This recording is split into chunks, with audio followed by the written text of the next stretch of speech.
భార్య మీద కోపంతోటో పిల్లల మీద కోపంతోటో ఫుల్ తాగినామనుకోండి, నష్టపోయేది నువ్వే, కష్టపడేది నువ్వే. తర్వాత ఏమన్నా జరిగినా ఆశ్చర్యపోనవలసిన అవసరం లేదు.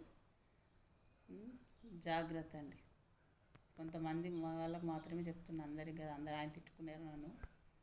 కొంతమందికి మాత్రమే చెప్తున్నా, తాగే వాళ్ళ కోసం మాత్రమే చెప్తున్నా. ఎందుకని అంటే కానీ ఒకటి మాత్రం బాగా గుర్తుంచుకోండి, ఏది జరిగినా ఎవ్వరు మీకోసం బాధపడరు. అర్థమైందా? అంత టెన్షన్ పడాల్సిన అవసరం ఏం లేదు. ఎవరి కోపం మీదో, ఎవరి మీద కోపంతో తాగితే దానిలో నష్టపోయేది ఎవరండి? మీరే నష్టపోతారు. తాగినంతసేపు నువ్వు ఊరుతావు. మేము సరే చెవులు మాయ కావనుకుంటాం, వింటాం అంతే. అర్థమైందా?